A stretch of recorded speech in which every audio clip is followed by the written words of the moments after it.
Theory of gene पियाजे। Gene पियाजे। Gene पियाजे।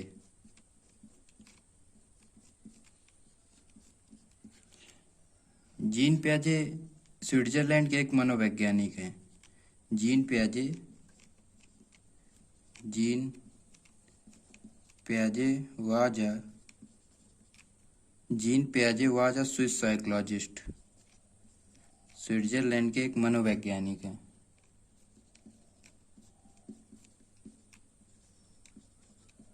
Gene पियाजे Switzerland के एक मनोवैज्ञानिक है। जीन पियाजे किसकी बात करते हैं? जीन पियाजे संज्ञानात्मक विकास के बारे में बात करते हैं। Cognitive development.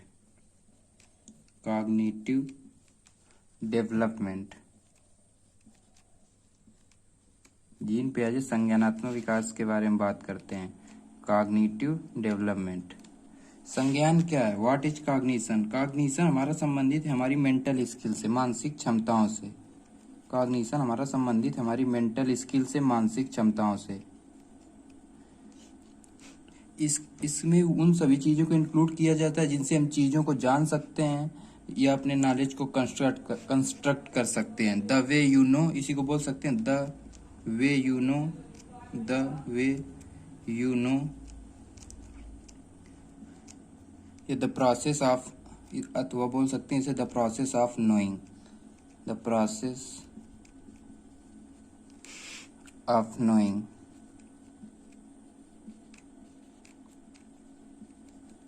मेंटल स्किल से संबंधित चीज़ें हैं जैसे हमारा रीजनिंग हो गया, थिंकिंग हो गया। मानसिक क्षमताओं से संबंधित चीज़ें हैं जैसे हमारा रीजनिंग हो गया,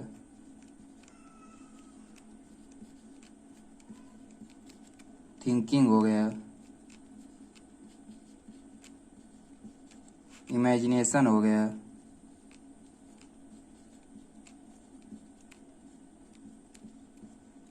लॉजिक हो गया, परसेप्शन हो गया,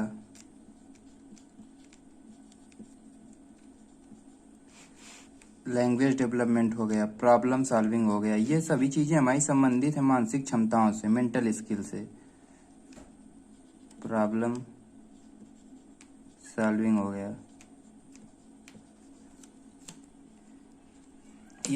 जैसे रीजनिंग हो गया, थिंकिंग हो गया, इमेजिनेशन हो गया, लॉजिक हो गया, परसेप्शन हो गया, लैंग्वेज डेवलपमेंट हो गया, प्रॉब्लम सॉल्विंग। जितना अच्छा कॉग्निशन होगा हमारी हमारी जो समस्याओं को जितना अच्छा कॉग्निशन होगा उतनी अच्छी हमारी समस्याओं को सुलझाने की क्षमता ज़्यादा होगी।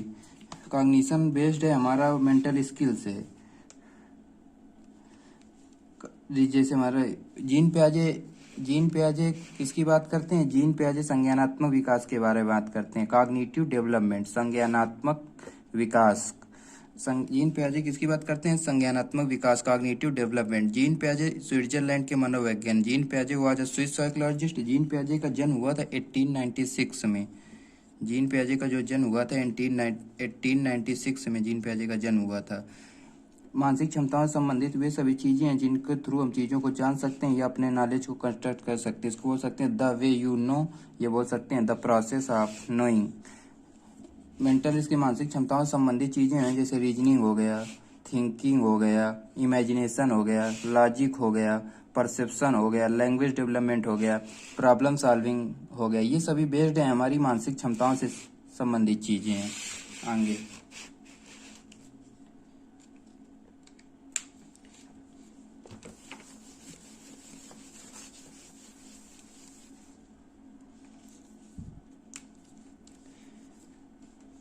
पियाजे कहते हैं पियाजे कहते हैं कि बच्चा कुछ न कुछ संज्ञानात्मक या मानसिक संरचनाएं लेकर पैदा होता है। मेंटल या कॉग्निटिव स्ट्रक्चर।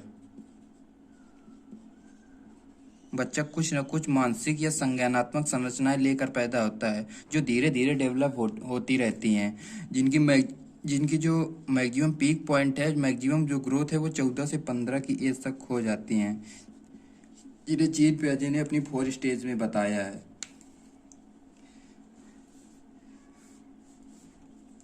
जीन पियाजे एक कंस्ट्रक्टिविस्ट हैं, रचनावादी हैं।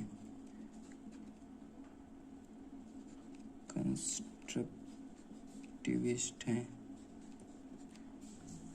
जीन पियाजे कंस्ट्रक्टिविस्ट है, रचनावादी। रचनावादी वो जो ये माने कि बच्चा अपने नॉलेज का सृजन अपने एक्टिविटी के थ्रू कर सकता है। कल बच्चा खाली बर्तन के समान नहीं है, वो भी नॉलेज का सृजन कर सकता है एक्टिविटी के थ्रू। जीन पियाजे बच्चों को कहते हैं कि ये एक नन्हे वैज्ञानिक हैं, लिटिल साइंटिस्ट हैं, लिटिल साइंटिस्ट हैं। जीन पर बच्चे नन्हे वैज्ञानिक हैं। पियाजे कहते हैं कि बच्चा भी सोच सकता है, दे कैन थिंक। बच्चे वे भी सोच सकते हैं, मतलब उनके सोचने का जो प्रकार होगा वो अलग अलग होगा। अमाउंट सेम है लेकिन का काइंड डिफरेंट होगा। अब सब मतलब एक छोटे बच्चे के मन में आ रहा है कि हमने खिलौना तोड़ दिया है तो मम्मी डांटेंगी, ये वो है, और उसकी समस्याएं ये हैं। और एक बड़ा 25 साल का युवा है, वो सोच रहा है कि इस बार एग्जाम नहीं निकलेगा, ये क्या आगे क्या होगा, ये वो अपनी प्रॉब्लम के बारे में सोच रहा है। लेकिन अमाउंट जो सोचने का अमाउंट है वो सेम होगा, काइंड डिफरेंट, जो प्रकार होगा, जो थिंकिंग क्या है वो अलग अलग होगा। यानी अच्छा, इसे कह सकते हैं क्वांटिटी सेम है। इसे कह सकते हैं क्वांटिटी सेम है, क्वालिटी डिफरेंट है। क्वांटिटी सेम है, क्वालिटी डिफरेंट है। क्वांटिटी सेम है, क्वालिटी डिफरेंट है। जीन पियाजे कहते हैं कि बच्चा कंस्ट्रक्टिविस्ट है, रचनावादी है। बच्चे भी सोच सकते हैं, बच्चे भी एक्टिविटी करके। जीन पियाजे कहते हैं कि बच्चे नन्हे वैज्ञानिक हैं, लिटिल साइंटिस्ट हैं। वो कहते हैं कि बच्चे भी खाली बर्तन के समान नहीं, वे भी सोच सकते हैं, दे कैन थिंक। अमाउंट, जिनका सोचने का जो मात्रा है वो अमाउंट सेम है, और काइंड डिफरेंट है, जो उनकी समस्याएं हैं वो अलग अलग हैं। अथवा इसे कह सकते हैं क्वांटिटी सेम है, क्वालिटी डिफरेंट है।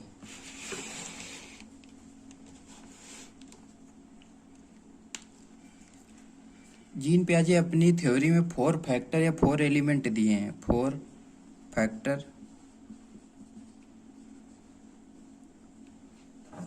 जीन पियाजे अपनी थ्योरी में 4 फैक्टर या 4 एलिमेंट दिए हैं, जिनको हम निमोनिक टाइम में बना के याद करते हैं तो आसानी से याद हो जाता है। MESE से याद करेंगे इसे।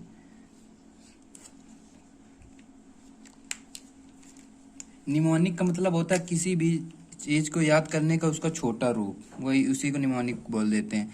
M से हो गया हमारा मैचुरेशन।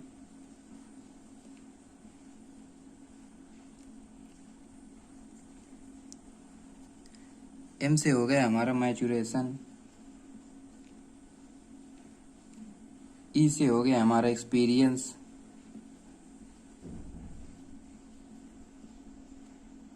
S से हो गया हमारा सोशल इंटरेक्शन।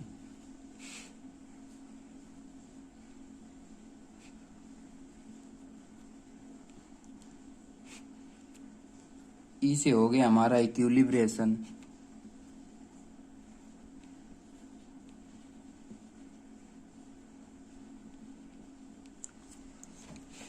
E से हो गया हमारा मैचुरेशन। ये हमारा प्रभावित है हमारी संज्ञानात्मक मैच्योरिटी से। ये हमारी प्रभावित संज्ञानात्मक मैच्योरिटी से, हेरिडिटी से प्रभावित है हमारा मैचुरेशन। संज्ञानात्मक मैच्योरिटी से हमारा प्रभाव। एक्सपीरियंस, बच्चा कुछ न कुछ एक्टिविटी करके अपने संज्ञान का निर्माण करता है। सोशल, समाज में हम चुप तो बैठेंगे नहीं, अपने आपस में एक दूसरे से बात करके अपने कॉग्निशन का डेवलपमेंट करते हैं। इक्विलिब्रेशन, डिसबैलेंस से बैलेंस की तरफ जाना, इसको बोल सकते हैं डिसबैलेंस से बैलेंस की तरफ जाना। डिसबैलेंस से बैलेंस की तरफ जाना, ये इसी को कह सकते हैं confusion to clarity. Confusion to clarity.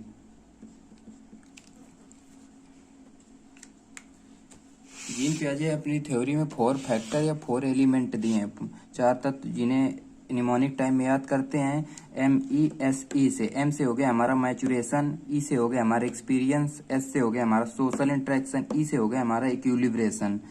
Maturation हमारा प्रभावित है हमारी हेरिडिटी से, और एक्सपीरियंस हम कुछ ना कुछ एक्टिविटी करके सीखते हैं। सोशल इंटरेक्शन समाज में हम चुप तो बैठेंगे नहीं, हम अपनी आपस में बात करके अपने संज्ञान का कॉग्निशन का बेहतर निर्माण करें। इक्विलिब्रेशन, इक्विलिब्रेशन का मतलब होता है डिसबैलेंस से बैलेंस की तरफ जाना, अथवा इसे कह सकते हैं कंफ्यूजन टू क्लैरिटी।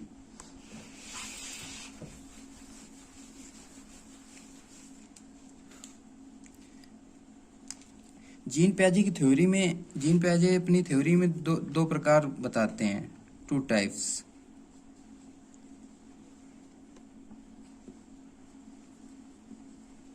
जिसमें से एक आ जाता है जिसमें हमारे 4 स्टेजेस के बारे में, और एक होता है हमारे कॉग्निटिव, एक में आ जाता है कॉग्निटिव प्रोसेस, कॉग्निटिव प्रोसेस। एक में आ जाता है हमारा कॉग्निटिव प्रोसेस। इसमें इसके और स्टेज में आ जाता है SPCF। इसके ये हमारा निमोनिक है 4 स्टेजेस का। S से हो गया हमारा सेंसरी मोटर, P से हो गया हमारा प्री ऑपरेशनल स्टेज, C से हो गया हमारा कॉन्क्रीट ऑपरेशनल स्टेज, F से हो गया हमारा फॉर्मल ऑपरेशनल स्टेज। S मतलब सेंसरी मोटर, इंद्रिय गामक अवस्था, प्री ऑपरेशन पूर्व संक्रियात्मक अवस्था, C कॉन्क्रीट मूर्त संक्रियात्मक अवस्था, F औपचारिक संक्रियात्मक। फॉर्मल का मतलब होता है औपचारिक संक्रियात्मक। कॉग्निटिव प्रोसेस में आ जाता है हमारा जैसे हो गया स्कीमा, एसिमुलेशन हो गया, इसी में एकोमोडेशन हो गया, ये सभी हमारी प्रोसेस कॉग्निटिव प्रोसेस हैं। हमारा जो ये इक्विलिब्रेशन है, इक्विलिब्रेशन, इसके अंदर दो चीजें आ जाती हैं। एक आ जाता है जिसे एसिमुलेशन हो गया, एकोमोडेशन हो गया, एक में हमारा ऑर्गेनाइजेशन, जिसका काफ़ी ज़्यादा बस स्कीमा को ऑर्गेनाइज फॉर्म में रखने के लिए ऑर्गेनाइजेशन किया जाता है। Assimilation, accommodation. एसिमुलेशन का मतलब होता है आत्मसात करना, एकोमोडेशन का मतलब होता है समायोजन करना, एडजस्ट करना, मैनिपुलेट करना, जिसका आगे वर्णन है बता रहे हैं।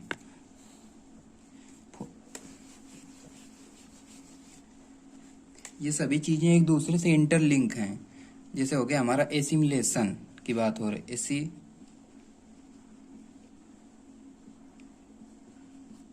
एसिमुलेशन। इसके बाद हमारा इक्विलिब्रेशन,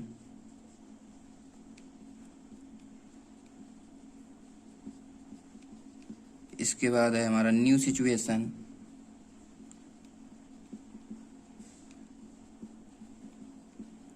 इसके बाद है हमारा डिसइक्विलिब्रियम,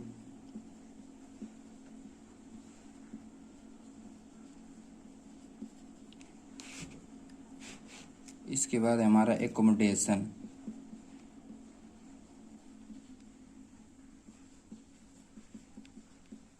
ये सभी एक दूसरे से इंटरलिंक हैं।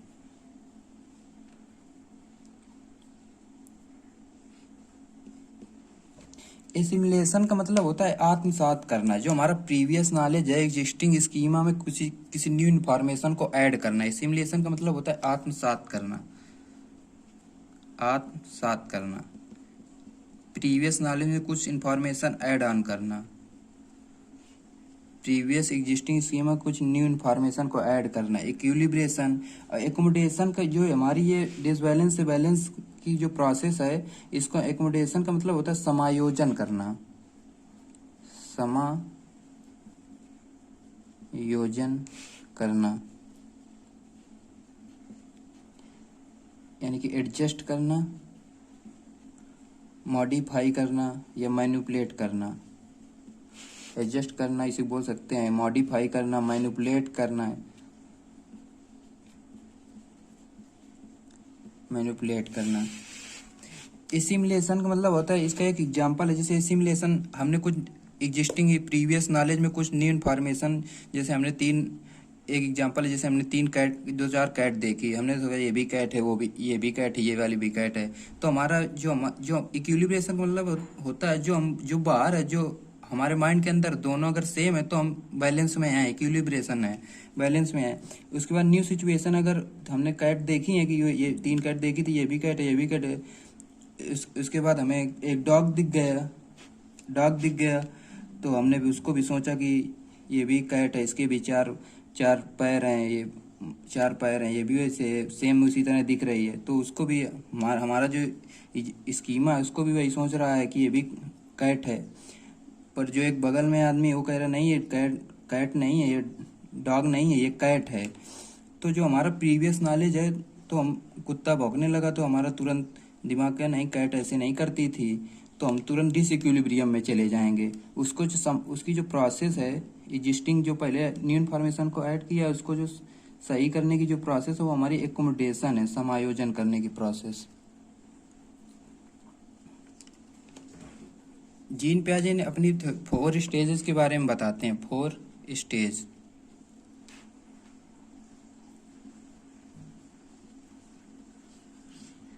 इनको याद करने का तरीका है वही SPCF, निमोनिक टाइप में याद करेंगे, आसानी रहती है इसे भी याद करने में। एस से हो गया हमारा सेंसरी मोटर, एस से हो गया हमारा सेंसरी मोटर। पी से हो गया हमारा pre operational stage,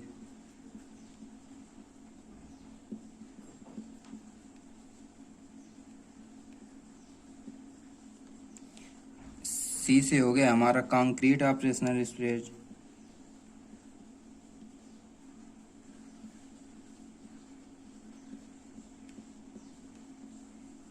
concrete operational stage. F से हो गया हमारा फॉर्मल ऑपरेशनल स्टेज।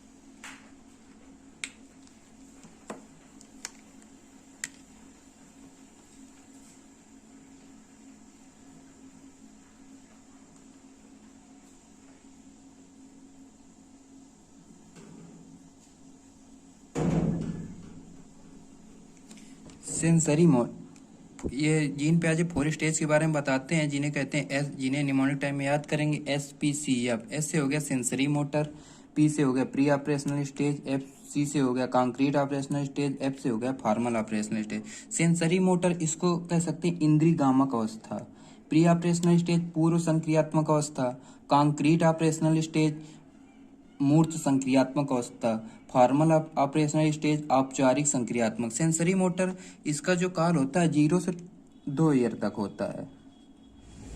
इंद्रिय गामक अवस्था ये 2 से पूर्व संक्रियात्मक 2 से 7, कंक्रीट मूर्त संक्रियात्मक अवस्था 7 से 11 ईयर, फॉर्मल ऑपरेशन 11 से 14 या 15,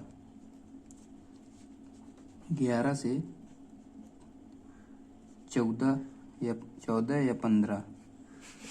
फॉर्मल ऑपरेशनल स्टेज 11 से 14 या 15 साल। सेंसरी मोटर इंद्रिय गामक अवस्था, इंद्रिय गामक अवस्था मतलब 0 से 2 ईयर। पूर्व संक्रियात्मक अवस्था, ये बहुत इंपॉर्टेंट है, ये सभी स्टेजेस पूछी जाती हैं। प्री ऑपरेशनल स्टेज पूर्व संक्रियात्मक अवस्था 2 से 7 वर्ष, कंक्रीट ऑपरेशनल स्टेज मूर्त संक्रियात्मक अवस्था 7 से 11, फॉर्मल 11 से 14 या 15। सेंसरी मोटर इंद्रिय गामक अवस्था, प्री ऑपरेशनल पूर्व संक्रियात्मक अवस्था। मूर्त क्या होता है? उन वे सभी चीजें जिन्हें हम देख सकते हैं। फॉर्मल ऑपरेशन वो जिन्हें हम देख नहीं सकते, जिन्हें हम देख नहीं सकते उन्हें फॉर्मल ऑपरेशनल स्टेज कहते हैं। इनका अलग अलग इनमें टर्म आते हैं, वो याद करनी बहुत मोस्ट इम्पॉर्टेंट। फर्स्ट, इंद्रिय गामक अवस्था,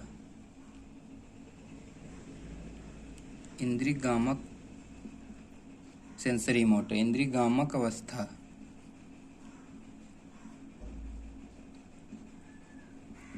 ये कितने 0 से 2 ईयर। इसमें हम सेंस के बेस से सीखते हैं। सेंस, इसमें हम सेंस के बेस से सीखते हैं। जैसे एक एक क्वेश्चन पूछा जाता है, वह कौन सी स्टेज है जिसमें हम टच करके, फील करके, देख करके हम अपने संज्ञान का निर्माण करते हैं, वो स्टेज है सेंसरी मोटर, इंद्रिय गामक अवस्था। टच करके, फील करके, देख करके, टच करके, फील करके, देख करके हम अपने संज्ञान का निर्माण करते हैं, वो हमारी सेंसरी मोटर स्टेज है। इसमें इस स्टेज में ऑब्जेक्ट परमानेंस का गुण आ जाता है। ऑब्जेक्ट परमानेंस का गुण आ जाता है।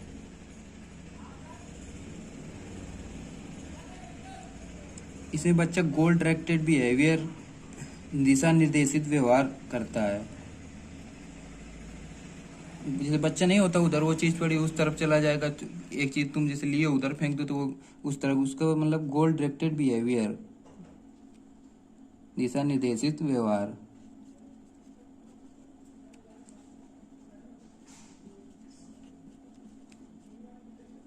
ये इस स्टेज की ये विशेषताएं हैं।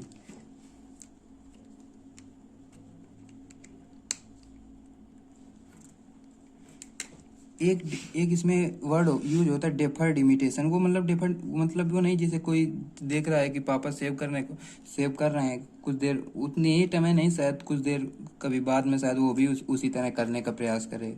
इसी को बोल सकते हैं डेफर्ड इमिटेशन।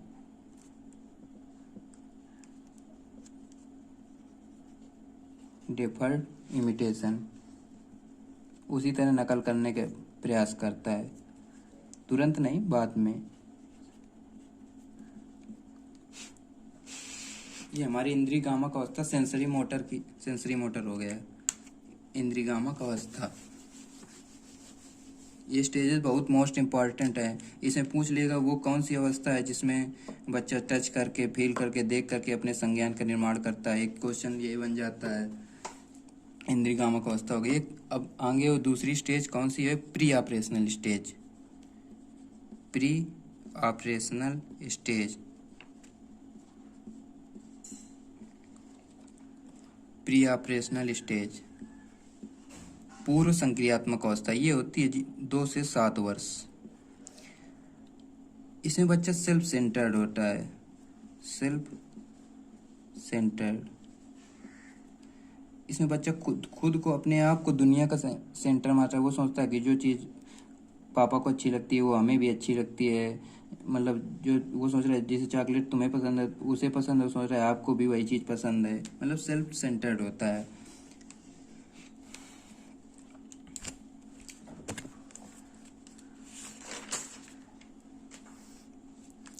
इसमें इस स्टेज में रिवर्सिबिलिटी का गुण नहीं होता है।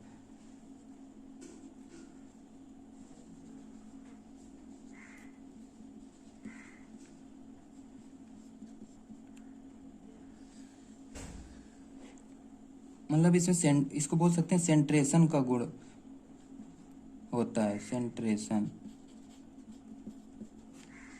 मतलब वो किसी चीज के दो आस्पेक्ट तो नहीं देख पाता है। जैसे वो सोच रहा है कि जैसे कोई चीज नहीं है, कि वो सोच रहा है जैसे हम किसी पेन से लिख रहे हैं तो वो सोच रहा है केवल ये पेन ऑनली लिखने की, आज किसी और यूज, मतलब उसका केवल किसी भी चीज का केवल एक ही आस्पेक्ट देख पाता है, वो दूसरे पक्ष को नहीं देख पाता, इसलिए उसे सेंट्रेशन का गुण होता है। इंट्यूटिव रीजनिंग, टेढ़े मेढ़े लॉजिक आ जाते हैं इसी स्टेज में। इंट्यूटिव रीजनिंग,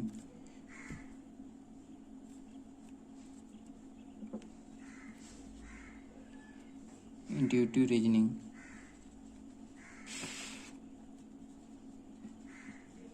जैसे सोच रहा है जो हमारी बॉल है वो चंद्रमा है, जो चंद्रमा है वो हमारी बॉल है। मतलब टेढ़े मेढ़े लॉजिक करने लगता है।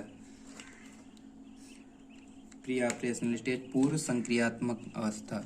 ऑपरेशन मतलब होता है संक्रियात्मक।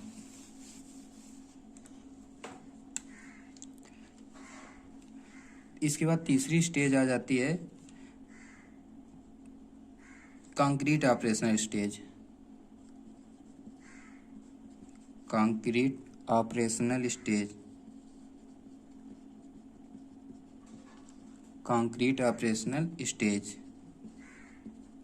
मूर्त संक्रियात्मक अवस्था, मूर्त संक्रियात्मक अवस्था, मूर्त संक्रियात्मक, ये 7 से 11 ईयर तक। इसमें इरिवर्सिबिलिटी का गुण आ जाता है, जिससे सेंटेंशन का गुण खत्म हो जाता है, वह किसी चीज के हर एस्पेक्ट को समझने लगता है।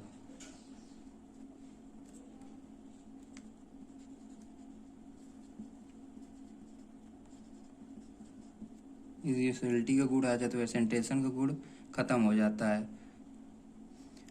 मूर्त का मतलब होता है वो चीजें जिन्हें हम देख सकें, मूर्त का मतलब वो होता है।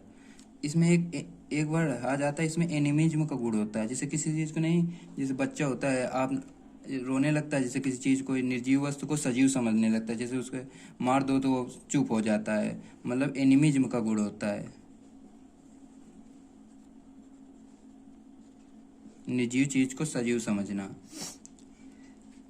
इसमें तीन चीजें बताई गई हैं, उसको हम CCS से याद करेंगे। निमोनिक टाइम याद करने में हमें बहुत हेल्प करते हैं। सी से हो गया हमारा कंजर्वेशन,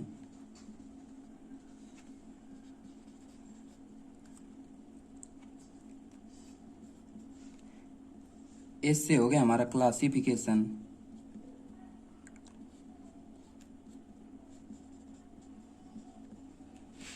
एस से हो गया हमारा सीरिएशन,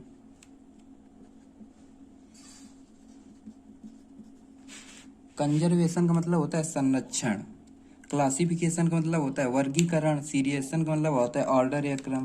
सीरिएशन का मतलब होता है जैसे ऑर्डर क्रम में लगाना, ये सीरिएशन है। कंजर्वेशन का मतलब होता है संरक्षण, क्लासिफिकेशन का मतलब होता है वर्गीकरण।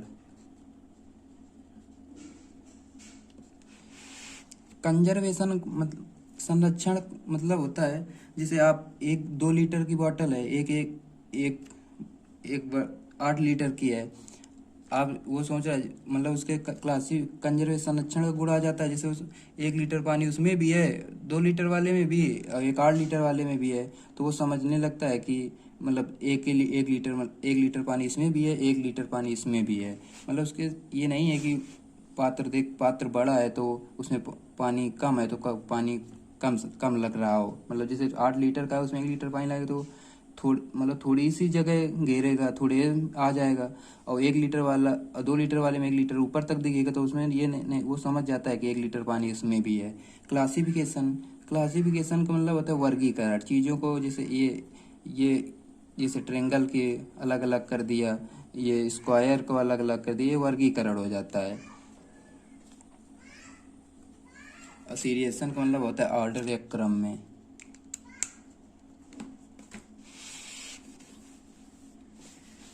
इस स्टेज में लॉजिक, अगर एक क्वेश्चन पूछ लेता है लॉजिक किस स्टेज में आता है, लॉजिक आ जाता है मूर्त संक्रियात्मक अवस्था में, प्रिय कंक्रीट ऑपरेशनल स्टेज में लॉजिक आ जाता है। अमूर्त चीजों, abstract चीजों के बारे में लॉजिक पूछे तो वो हो जाता है formal operational stage. Last stage है हमारी formal operational stage, formal operational stage, ये औपचारिक संक्रियात्मक अवस्था,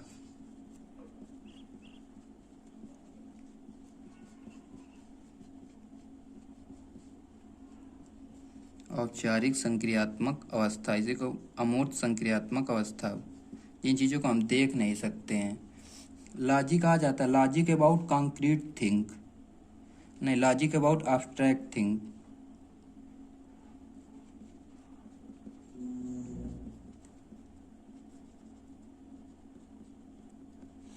वो चीज़ें जिन्हें हम देख नहीं सकते, एब्स्ट्रैक्ट।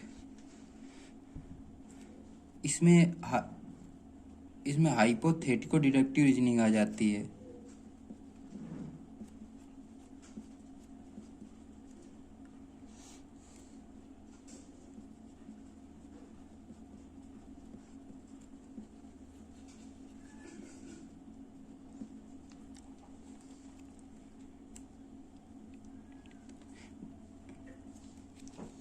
ये स्टेज की विशेषताएं हैं। ये फॉर्मल ऑपरेशनल स्टेज ये हो जाती है 7 से नहीं, ये हो जाती है 11 से 14 या 15।